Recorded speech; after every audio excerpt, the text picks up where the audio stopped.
Soal 3SG, konfigurasi dasar dan klasifikasi data emisi.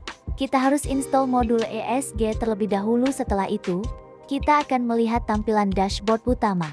Tampilan ini dibagi menjadi 3 kategori langkah utama. Pertama adalah collect, kumpulkan. Seperti yang terlihat di video, ini adalah tahap awal di mana sistem dirancang untuk mengumpulkan semua data ESG Anda, baik yang berasal dari dalam Odoo maupun dari sumber eksternal, secara terorganisir.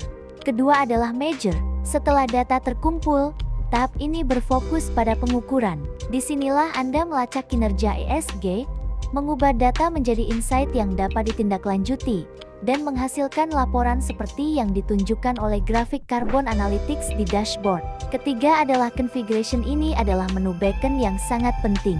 Seperti yang terlihat, disinilah kita mengatur emission factors, emission sources, gases, dan source databases. Konfigurasi ini adalah mesin yang memastikan semua perhitungan di measure akurat.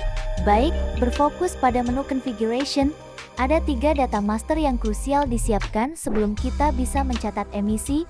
Pertama, emission sources. Ini adalah daftar aktivitas perusahaan yang menghasilkan emisi. Kita harus mendefinisikan terlebih dahulu semua kegiatan kita, seperti mobile combustion, purchased electricity, atau business travel, dan mengklasifikasikannya ke dalam scope 1, 2, atau ketiga.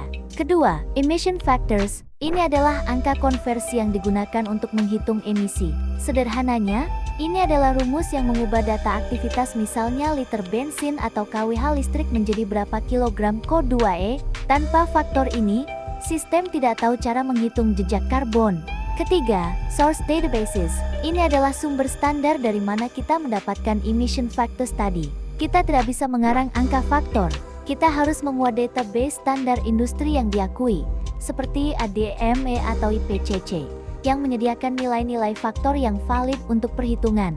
Jadi singkatnya, source database menyediakan emission factors, yang kemudian kita terapkan pada emission sources kita. Untuk contoh implementasi, jika perusahaan melakukan pembelian kredit karbon untuk upaya kompensasi, maka data pembelian kredit karbon harus dicatat di menu collect, spesifiknya di dalam submenu offset emissions.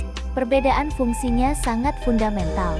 Pencatatan konsumsi bahan bakar dicatat di emitted emissions. Fungsinya adalah untuk menambahkan total jejak karbon yang dihasilkan perusahaan. Ini adalah sisi debit dari jejak karbon Anda. Pencatatan kredit karbon dicatat di offset emissions. Fungsinya adalah untuk mengurangi atau mengkompensasi total jejak karbon tersebut. Ini adalah sisi kredit yang akan mengurangi total net emisi perusahaan Anda dalam laporan akhir.